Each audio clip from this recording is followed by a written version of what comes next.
Hello everyone, welcome to my channel Learn with Lakshmi. Today's topic is software documentation in software engineering. It is very important. First of all, we'll see the definition of the software documentation. ఈ software documentation లో ఏ type of information ఉంటుంది అంటే return information ఉంటుంది.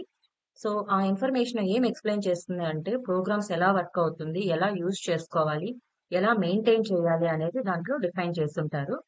And it also includes user guides, technical details for developers. అంటే programmes develop చేసుకోవాలి అంటే లేదా project అనేది డెవలప్ చేయాలి అంటే దానికి సంబంధించిన గైడ్ లైన్స్ ఏమున్నాయి, టెక్నికల్ డీటెయిల్స్ ఏమున్నాయి అనేదంతా కూడా ఈ సాఫ్ట్వేర్ డాక్యుమెంటేషన్ లో ఉంటుంది. And it is essentially helps to the people to understand and use the software effectively.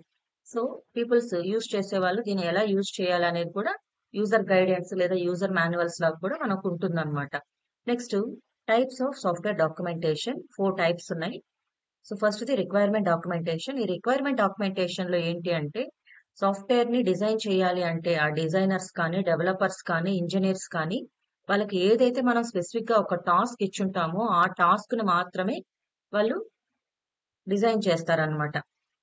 So దాంతో పాటు ఇంకా ఏమవుతుందంటే రిక్వైర్మెంట్ డాక్యుమెంటేషన్ లో ఎలా ఉంటుంది, ఆ సిస్టమ్స్ యొక్క ఫంక్షనల్ నాన్ ఫంక్షనల్ బిహేవియర్ ఎలా ఉంటుందని రిప్రజెంట్ చేస్తుంది. ఫంక్షనల్ అంటే ఏంటి అంటే బిహేవియర్ మీన్స్ సిస్టమ్ ఫంక్షనాలిటీ ఎలా ఉంది అని. నాన్ ఫంక్షనల్ అంటే ఏంటి అంటే how the system performs particular tasks like performance, security, scalability, usability. So ఇవన్నీ కూడా మనకి యూజర్ డాక్యుమెంటేషన్ కిందకు వస్తుంది.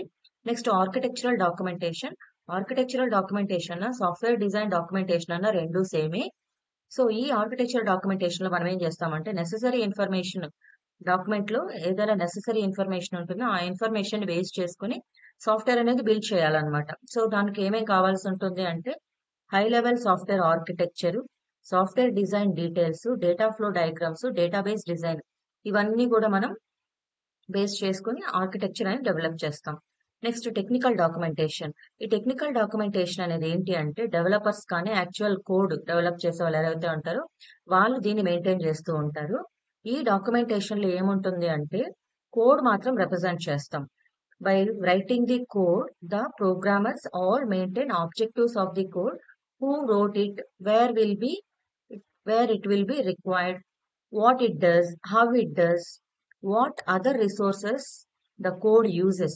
సో ఇట్లా టెక్నికల్ డీటెయిల్స్ ఎవరు రాశారు, ఎప్పుడు రాశారు, ఎందుకు రాశారు, ఎక్కడ ఇన్ఫర్మేషన్ ఉంటుంది, దాన్ని ఎందుకు యూజ్ చేస్తాం, ఇట్లాంటి డీటెయిల్స్ అన్ని కూడా టెక్నికల్ డీటెయిల్స్ అంటారు. ఇవన్నీ కూడా డెవలపర్స్ మెయింటైన్ చేస్తూ ఉంటారు.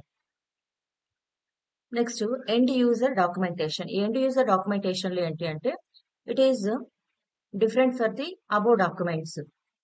సో పైన మనం requirement documentation, architectural documentation, technical documentation చూసాం కదా, దానికి ఇది డిఫరెంట్ గా ఉంటుంది అనమాట. So all previous documents are maintain to provide information about the software and its development process.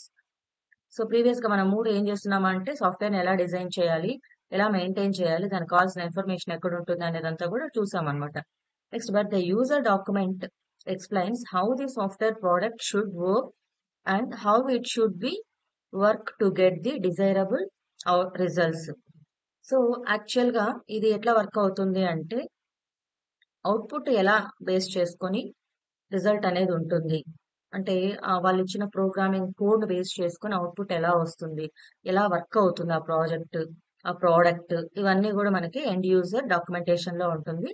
This document May include software installation procedure, how to guide, user guidance. These are all comes under the end user documentation. Thank you.